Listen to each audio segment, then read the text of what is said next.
নাহমাদুহু নুসাল্লি আলা রাসূলিহিল কারীম আম্মা বাদ ফাউযু বিল্লাহি মিনাশ শাইতানির রাজীম বিসমিল্লাহির রহমানির রহিম ওয়া রাফা'না লাকা যিকরাক সাদাকাল্লাহুল আযীম। শুরু করছি প্রতিদিনের ন্যায় নিয়মিত অনুষ্ঠান দিনের পথে। আজ আমরা আলোচনা করব নবী করিম সাল্লাল্লাহু আলাইহি ওয়াসাল্লামের বিলাদতের দিন হিসাবে আমরা নবী পাক সাল্লাল্লাহু আলাইহি ওয়াসাল্লামের উপর আলোকপাত করার চেষ্টা করব। আল্লাহ তাআলা যেন তৌফিক দান করেন, আমিন। আল্লাহ তাআলা কালামুল্লাহ শরীফে সূরাতুল ইনশিরার একটি আয়াত রয়েছে, ওয়া রাফা'না লাকা যিকরাক, হাবিব আমি আপনার ইজ্জতকে সমুন্নত করেছি, বাড়িয়ে দিয়েছি। আল্লাহ তাআলা এই আয়াতে কারিমায় নবী করিম সাল্লাল্লাহু আলাইহি ওয়াসাল্লামের ইজ্জতকে সমুন্নত করেছেন, এই কথাই এখানে বলা হয়েছে। দ্বিতীয়ত এই আয়াতের তাফসিরে বলা হয়েছে, ইজা যুকিরতু যুকিরতা মাই, যখন আমি আল্লাহর জিকির করা হবে ঠিক তখনই আপনি নবীর জিকির তার সাথে থাকবে।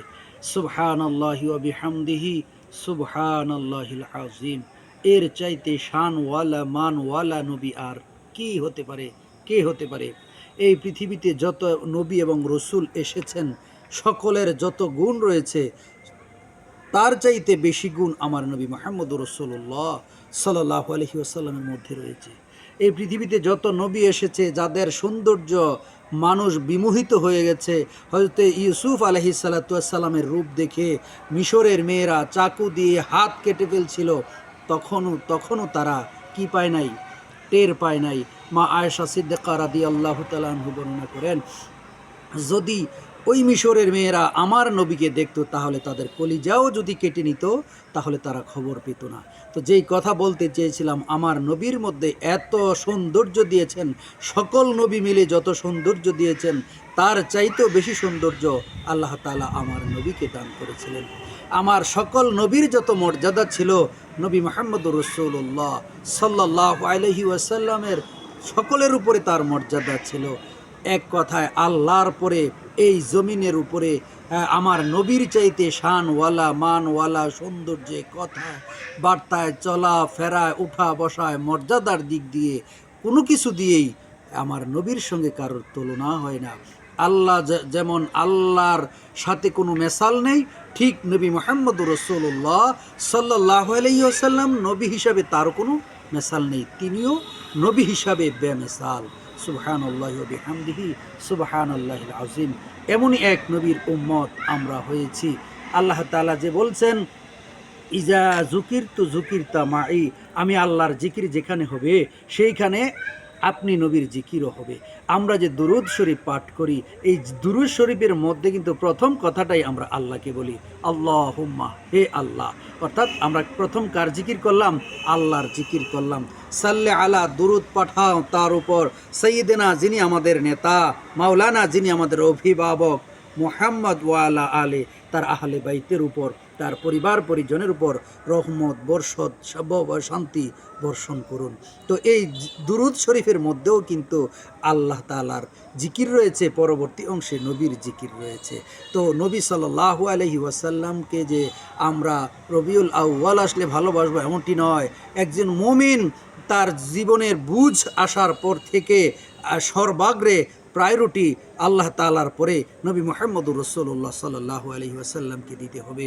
এখানে তো আল্লাহর নবী বলেই দিয়েছেন, লা ইউমিনু আহাদুকুম হাত্তা আকুনা আহাব্বা ইলাইহি মিন ওয়ালিদিহি ওয়া ওয়ালাদিহি ওয়ান নাসি আজমাইন, তুমি ততক্ষণ পর্যন্ত পাক্কা ইমানদার মুমিন হতে পারবে না যতক্ষণ তোমার সন্তান সন্ততি, স্ত্রী পুত্র ছেলে মেয়ে এবং কি নিজের জান থেকে নবী সাল্লাল্লাহু আলাইহি ওয়াসাল্লামকে ভালো না বাসতে পারবে, ততক্ষণ পর্যন্ত তুমি পাক্কা মুমিন হতে পারবে না। আল্লাহ তাআলা কালামুল্লাহ শরীফে বলেছেন, কুল ইন কুনতুম তুহিব্বুনাল্লাহ ফাত্তাবিউনি ইউহিব্বুকুমুল্লাহ ওয়া ইয়াগফির লাকুম যুনুবাকুম আল্লাহু গফুরুর রহিম। আমি আল্লাহকে যদি ভালোবাসতে চাও তাহলে ইত্তেবা করো নবী মুহাম্মদুর রাসূলুল্লাহ সাল্লাল্লাহু আলাইহি ওয়াসাল্লামের। নবীর ইত্তেবার মাধ্যমেই রয়েছে কল্যাণ। নবীর ইত্তেবার মাধ্যমে তুমি আল্লাহকে ভালোবাসতে পারবে, আল্লাহকে পাবে, আল্লাহ তোমাকে ক্ষমা করবে। যদি আমি নবীর ইত্তেবা ব্যতীত আল্লাহর ভালোবাসা চাই, আল্লাহর কাছে ক্ষমা মাগফিরাত কামনা করি, আমার কোনো কিছুই হবে না। তাই আজকের রবিউল আউয়ালে নবীর বেলাদাতের দিনে নবী মুহাম্মদ রাসূলুল্লাহ সাল্লাল্লাহু আলাইহি ওয়াসাল্লামের মাতা আমেনার চাইতে নবীর বিলাদত সম্পর্কে বেশি কেউ বলতে পারবে না।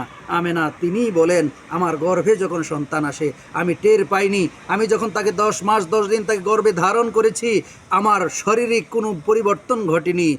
এবং কি তিনি যে রাস্তা দিয়ে হাঁটতেন মদিনার অলিতে গলিতে সুগন্ধি সয়লাভ হয়ে যেত।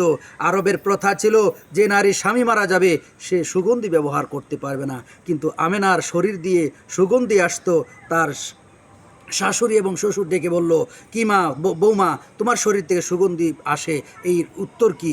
তখন আমেনা থুতু, মুখ থেকে থুতু নিক্ষেপ করলো, করার পরে দেখলেন যে তার থুতু থেকেও গন্ধ আসে। তিনি বললেন, এই সুগন্ধ আমার কাছ থেকে আসে না, আমার ভিতরে যে যাকে আমি বহন করছি তার মধ্য থেকেই সুগন্ধি আসছে। তাই নবী সাল্লাল্লাহু আলাইহি ওয়াসাল্লামের মর্যাদার কথা আমার মতো ক্ষুদ্র মানুষে বলে শেষ করা যাবে না।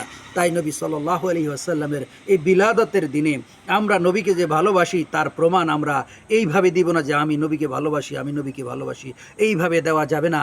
আমার প্রত্যেকটা কাজে আমার নবীর অর্ডার আছে কিনা, আমার নবী করতেন কিনা, আমার নবীর অনুমোদন আছে কিনা, এই কাজটি যদি আমি করি, নবীর সুন্নাহ যদি আমি পালন করি, নবীর সুন্নাহকে যদি আমি ভালোবাসি, নবীর সুন্নাহকে যদি আমার জীবনে আঁকড়ে ধরি, আমার জীবনকে নবীর সুন্নাহ দিয়া সাজিয়ে দেই, তাহলেই নবীকে ভালোবাসার ক্যাটাগরিতে আমরা পড়ে যাব।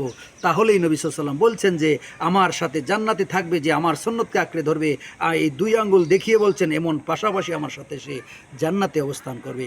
তাই আমার নবীর চলাফেরা যেন আমার চলাফেরা হয়, আমার নবীর জামা পরা যেন আমার জামা পরার, নবীর জামা পরার মতন হয়, নবীর কথার মতো যেন আমার কথা হয়, নবীর আমলের মতো যেন আমার আমল হয়, নবীজির লেনদেনের মতো যেন আমার লেনদেন হয়, নবীজির প্রতিবেশীর সঙ্গে যেই আচরণ করতেন সেই আচরণ যেন আমার নবীর মতন হয়, নবীর ঘুমানোর মতো যেন আমার ঘুমানো হয়, নবীর খাবারের মতো যেন আমার খাবার হয়, নবীজির আমলের মতো যেন আমার আমল হয়, নবীজির অর্ডার যেন আমার জন্য আমার জীবনে তাগিদ হিসাবে হয়।